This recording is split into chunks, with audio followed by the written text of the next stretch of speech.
Ni hao, hello everyone. Thank you for joining me today for Connection in the Digital Age, a conversation about interaction design, installation, media art. Just to introduce myself briefly before we get started, I'm Barak Chamo. I'm a media artist based in New York, graduate from NYU's Interactive Telecommunications program, ITP. Formerly intern at TeamLab in the interactive team and a future member of the interactive team again, and currently an NYU researcher and adjunct faculty. Today I'd like to talk about connection as it finds its place in my work, connection with each other, connection with ourselves, with our traditions and cultures, with nature, and how I see these connections changing in a life surrounded by technology, by digital connections, and how that manifests in work that is predominantly digital in media art. To just break down the topics of conversation today, I'll start by introducing my ITP thesis, a project called An Instrument of Value, later a project called Panopticon that was made in collaboration with Tong Wu, who you've heard from, an interactive light installation called A Field of Light, just my general experience going through ITP, the graduate program at NYU, just sharing some of my experience working at TeamLab so far, and some thoughts, I think, on the future of media art. I'd like to begin by introducing my recent thesis project at ITP, a project called An Instrument of Value. So, just a bit of background, when I started working on my ITP thesis, the main thing that I wanted to explore was, again, this idea of connection, and thinking of the times in my life when I felt the most connected. And looking back through different experiences, I found that the times where I felt most connected with myself, with my surroundings, with my environment, were moments where I was immersed in really the beauty of nature, in environments that were removed from the distraction of everyday modern life. All of these photos I had the pleasure of taking. One is the top of Mount Cook, a light reserve in southern New Zealand. The other is Yosemite Park, just as the sun rises, and the sundown from my parents' balcony, which is just at the edge of the city where the forest begins. Thinking about all of these moments and these moments of connection in my life reminded me of a time where I was traveling in Japan a year before I started working at TeamLab, where I visited this Zen garden in Kyoto. It's a very famous Zen garden, and the rock garden there was really perfectly raked and so well aligned and maintained. And when I was speaking to one of the tenants, one of the monks in the temple, he explained that the raking of the sand is more than just an aesthetic process. It has a meditative quality, and through raking the sand repeatedly, monks learn about impermanence of life and practice meditation through the process of doing. And thinking about this idea of meditation through the process of doing and being so connected with your surroundings really seemed at odds with the sort of modern life that I knew and was living in, even the sites to and from the temple on the subway in Japan. And I started questioning where that shift came from, where that cultural shift from a connection to our environment and to nature is replaced with this sort of disconnection, not only from each other, but our surroundings and everything that is not our mobile devices. So really trying to understand the relationship between technology and society and how they shape each other. I came across this quote by Marshall McLuhan, who was a very famous media theorist, philosopher at the turn of the century, and one of his quotes that we were reviewing at ITP in an animation class. And what he says is that when new technology extends our senses, new ratios among our senses occur. And when the ratios alter, then what had appeared clear before may suddenly become opaque, and what had been vague or opaque will become transparent. And when he talks about ratios among our senses, he doesn't necessarily mean the sense of sight or the sense of smell, more so the cultural and societal sensibilities and how these change when technology or media interrupts and disrupts the balance between all of these senses. And it got me thinking about how really new technology changes the way we live our lives, and how these new ratios emerge in a way that is very much identifiable when we look at modern consumer society and the forces that shape the way we live our lives. So it became clear that there is a certain idea of what is valuable, a certain definition of what is good and worthy and what makes progress. And that is an idea that society has. It's not something that's built into technology. But this idea, in turn, shapes the way that technology develops, because investments go in a certain way, people are excited to explore particular needs, we perceive different things as more useful or more urgent. But as this technology develops, as McLuhan said, it changes the ratios between our social senses. And so for my thesis, for the conclusion of this experience of 2 years at ITP, of using technology in weird ways and thinking about these questions, I wanted to ask, what would technology be in service of a different set of values, not of consumption and production and automation and optimization, rather connection, presence, and meditation? And for inspiration, I looked to the Tibetan practice of drawing sand mandalas, beautiful, intricate sand paintings that are drawn over days and sometimes weeks by the monks as sort of a meditative practice. And upon completion, sorry, these videos are not auto-playing. Upon completion, they are not hung on a wall or kept, rather destroyed. And the whole process is a meditation on the impermanence of all living things. I also looked back to that visit in the temple in Kyoto, in Japan, and how the garden was repeatedly raked.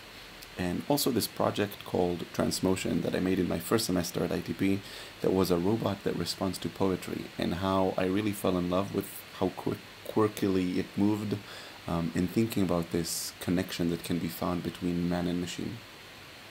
So I built an instrument of value. The project is a refitted and repurposed CNC, a machine meant for the automation of production of carving, usually, instead to slowly and endlessly draw patterns in sand. Each pattern is drawn very, very slowly, and they're quite large, so each pattern takes about 30 minutes to complete, but I found that the noise of the machine and the accurate way in which it draws the sand slowly are quite meditative. And in fact, I spent what probably adds up to hours, if not days, watching it just go by and drawing these patterns in sand. And I was very happy to see, when I had the chance to show the project in a small group exhibition, that other people who observed the machine were sort of entranced in this meditative process of observing it go from one line to the next and drawing very, very slowly. Now, as the pattern is completed, the machine rests for a short while, just for a few minutes, to allow the audience to appreciate the completed work. But this pattern cannot be taken off the black surface. The sand is not glued and the surface is affixed, so the experience itself is just watching the machine perform its work, and it's not something that you can take home or hang on a wall. And as the process is completed, the brush goes down and the sand is erased in these swift and sharp brush strokes, making place on the black surface for a new painting to be made. And each one is unique, drawn exactly once. Now, just to share a bit about the process of making an instrument of value, as I mentioned, it's a refitted CNC, a machine that is meant for automation of carving. So the first part was to understand how to talk to it, how machine instruction works in a language called G-code, which you can see here on the right, and it's basically constantly sending the machine coordinates of where to go and how fast to get to that point. And the second part was building a generative system that is capable of constantly plotting unique vector-based patterns, which you can see here on the right, and these were then converted into G-code and sent into the machine for plotting with sand. The next part was experimenting with an AxiDraw pen plotter that could be programmed to listen to the same G-code commands to test out different visual systems and different algorithms for the creation of these patterns. The next part was designing and then printing and bringing together all of the parts for replacing what in a regular CNC would have been a drill with the parts needed to plot sand. So I had to design a sand plotter that was made of, as you can see, a container, a little servo motor mounted with a nozzle, and then the brush that will open up when it was time to erase the sand pattern. And then a lot of the final work in the project was calibrating the machine. How fast should it move? How high should the nozzle be? How dense can the lines be to one another so that you can still see a clear shape, but not have empty spaces, to understand what it's like to work with sand as a material for drawing. And bringing all of these elements together was an incredibly complicated but also satisfying process, and in the end having a complete sculpture that really was capable of drawing these patterns in sand and erasing them continuously really taught me not only about the theoretical research about connection, but also connected me more with the medium and with the way that technology is a part of my life in very different ways, as both a consumer and a producer, as an engineer, as an artist, in a way that really shaped, I think, the way I'm approaching my future work. This is one of my recent projects, but how I think about technology in the future. I want to now move on to introduce another project, Panopticon, that was made in collaboration with Tong Wu, who is also speaking, that looks at a very different kind of connection. This time, the invisible connections that surround us in urban environments, in modern society, the connections of invisible mass surveillance. This project was inspired by a class at ITP called Nothing that observed illusions, and the idea of the Panopticon that was introduced by an English philosopher and architect called Jeremy Bentham. And the idea of the Panopticon is a design for a prison, as you can see in this illustration, where all of the cells are aiming inwards towards a central turret.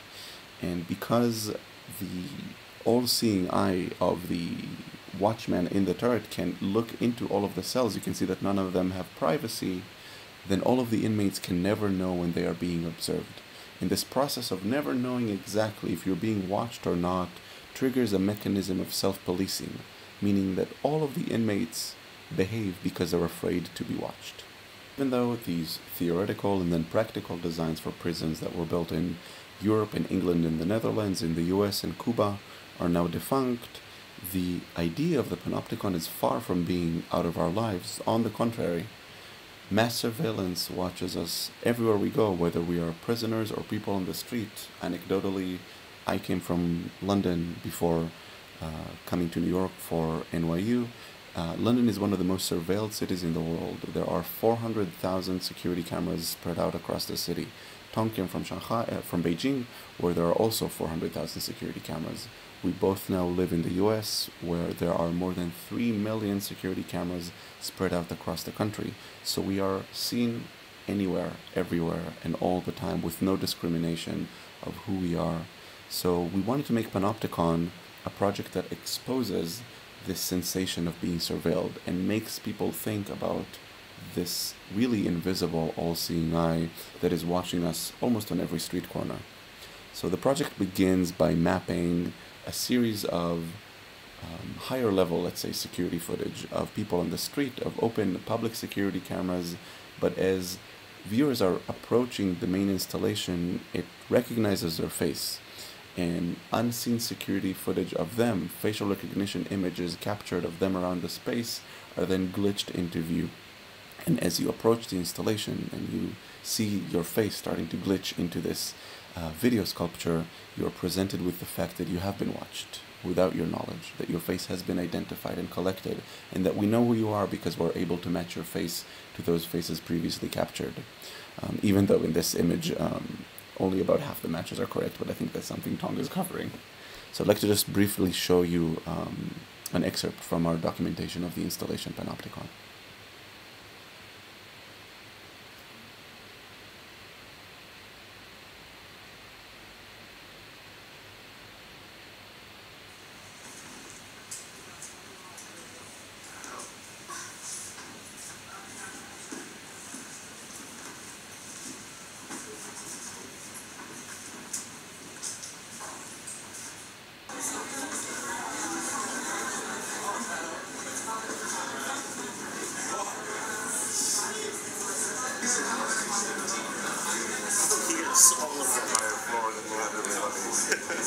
screen. This like knob. Yeah. Looks this area.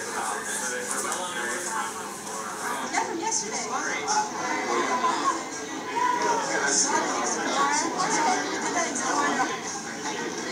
I like this. That's terrifying. Oh my god, you're all over too. Wow, it's really good. Yes. Yes. Finally. Oh wait, but where's the camera? Oh my god. Where's the stuff?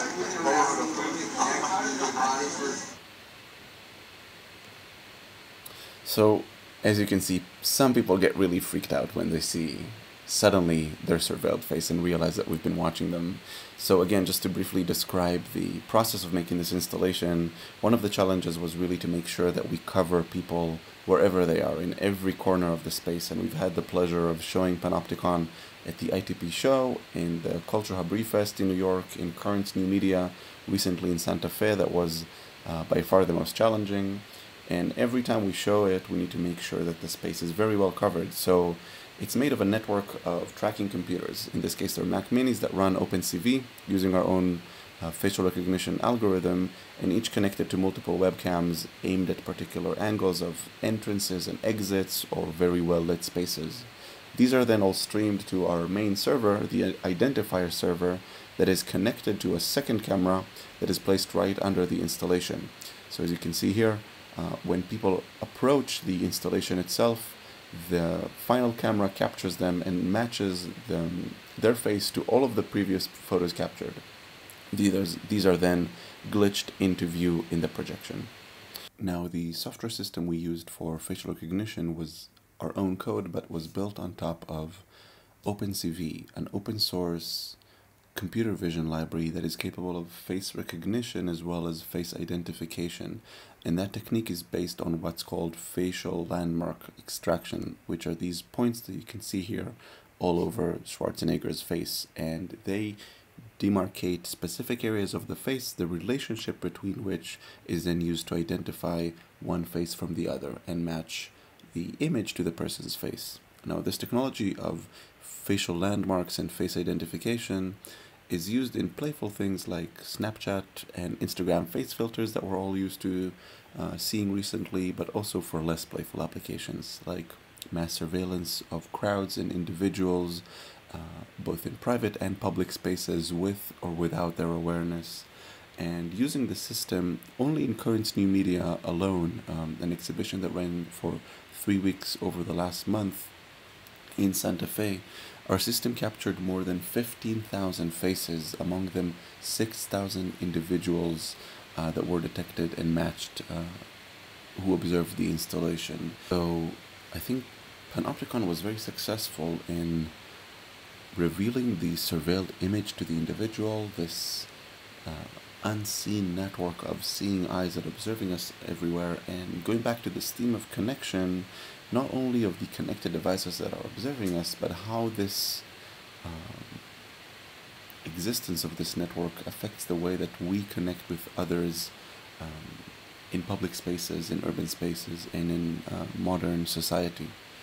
Making another 180-degree turn, I want to share another project called A Field of Light that is slightly more optimistic, that explored the way that we connect with each other, building what is, then I learned in TeamLab, they call subjective space, and what I called positive, active positive space. So how do we design an installation that facilitates connection and exploring this idea of presence and an environment that brings individuals together, not only over space where individuals meet, but also over time. And again, I'd like to share a brief video of the installation, and I might just talk over it to explain what's going on.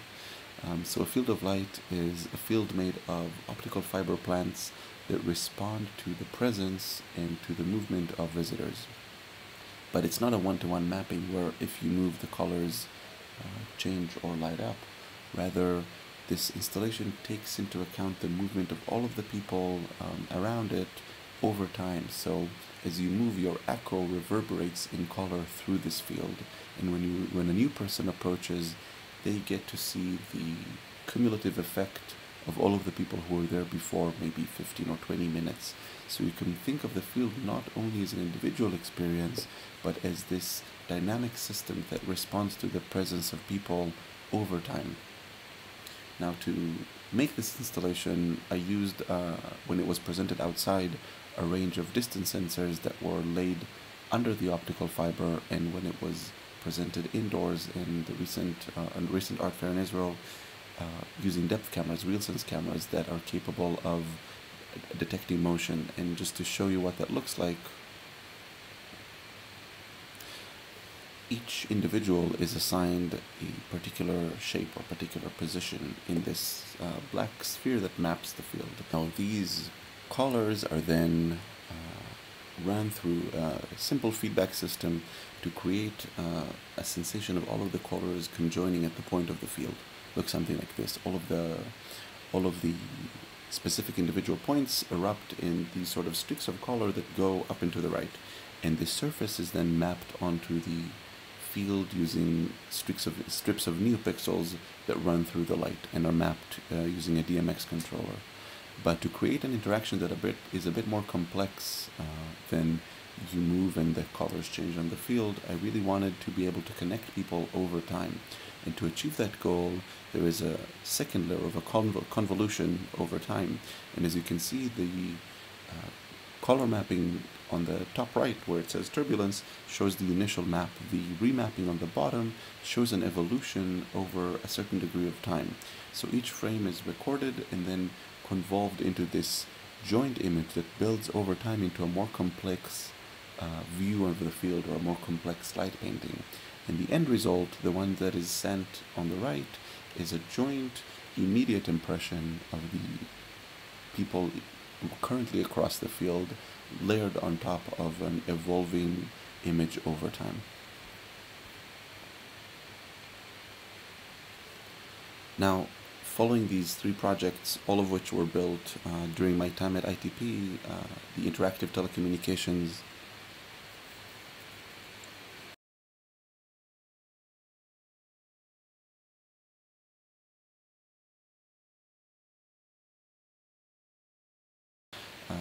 all of the three projects I presented were built during my time at ITP. And like I mentioned in the beginning of this brief presentation, the thing that I was interested in, and still am, is looking at this idea of connection in the digital age. But as I think you might have seen through these projects, it's not necessarily a connection between individuals with something like the field of light, or connection to tradition, or connection to nature. This idea of connection really for me is a broad spectrum that directs my creative and artistic research. Now, moving away from individual projects, I'd like to share just a bit of my experience at ITP, the Interactive Telecommunications program in New York University, a 2-year graduate program that is quite broad. It is technology, it is art, it is interaction design, it is all of these things at once. And for me, it was a very broad period of exploration. I took classes and experimented with physical computing, with LEDs and Arduinos and motors, to digital fabrication like laser cutting and CNCing, and digital design, creative coding using P5 and processing and touch designer, machine learning on the web and not on the web, motion capture, 3D scanning, audiovisual performance, collaboration with dancers. And within these 2 years, you can see the spectrum is quite wide. So I would describe my experience at ITP, and I'd say most people's journeys, as very much unique and very much self-directed. For me, the focus was very much on making art with technology, and I was focused on technology as a medium for creativity, coming from an engineering background, working in startups in London and in New York, and being a bit, let's say, disillusioned with the tech world.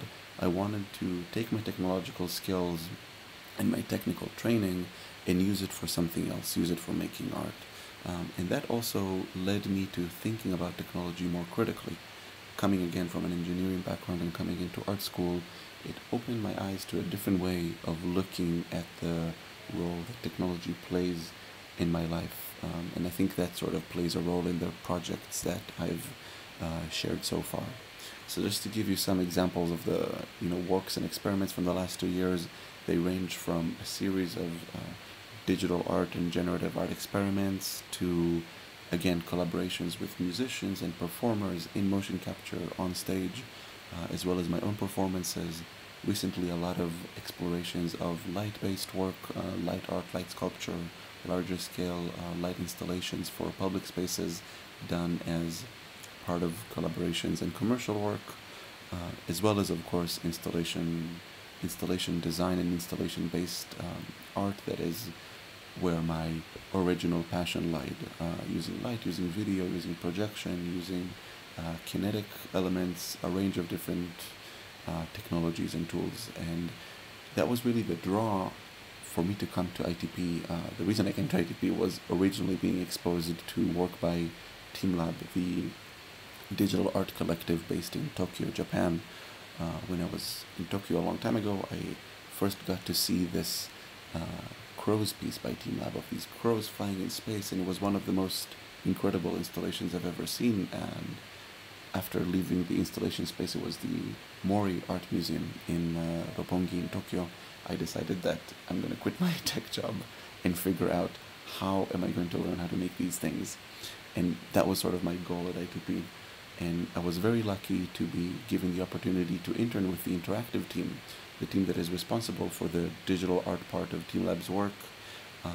And my responsibility was taking over a project that at first was not interactive, a screen of flowers that depicts an animal scene through these blossoming petals that disperse into the wind and new ones bloom. It's a really beautiful work of digital art, but it's not interactive. And my job was to try and to make it interactive.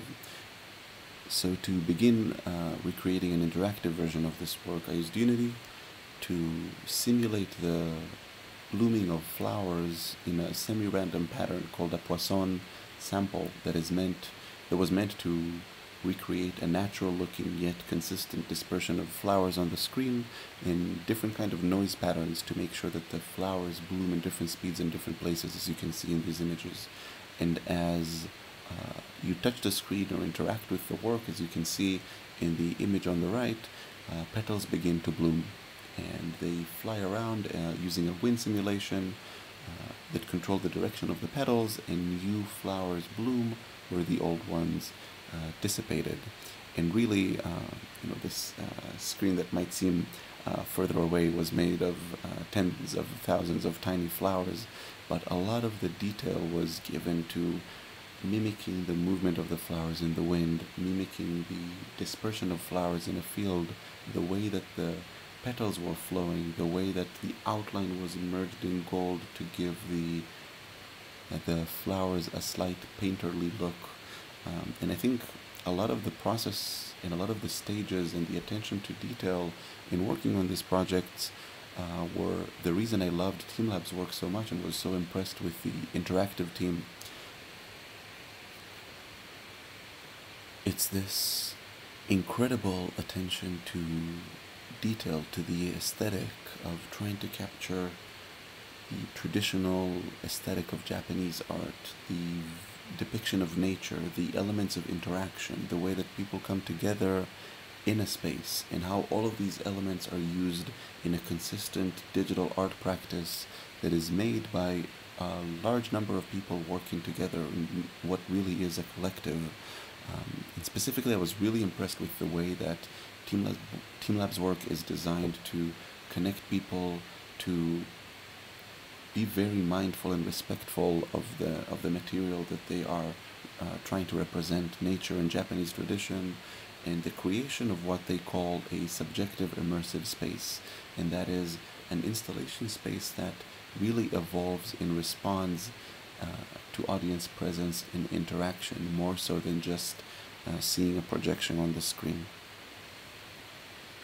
And finally, and I think Teamlab's work is a good segue into this, I'd like to just summarize all of the thoughts on these separate projects that take very different angles and focus on very different things, to go back to this idea of connection in my work in media art.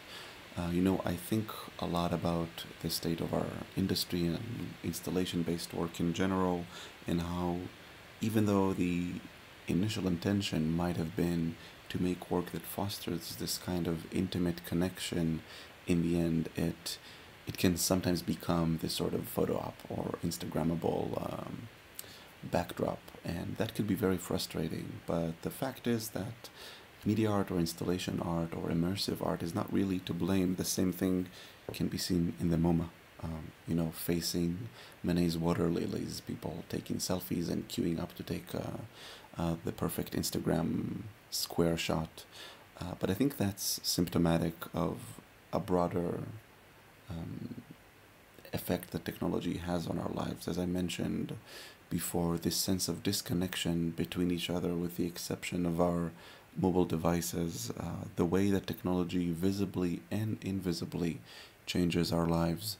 And I think what I'm at least trying to be aware of is being mindful of the way that I use technology in my practice, new media in my practice, and focusing on connection with our environment, connection with our future, focusing on a connection with our tradition and with ourselves, and a connection to each other and through nature, with this surprisingly bright and unphotographic installation that ended up getting people to play with it more because it was impossible to take a photo of. So really it's about fostering connection. I'd like to just thank you all for joining me and listening, and if you have any questions, I'm happy to talk to you soon.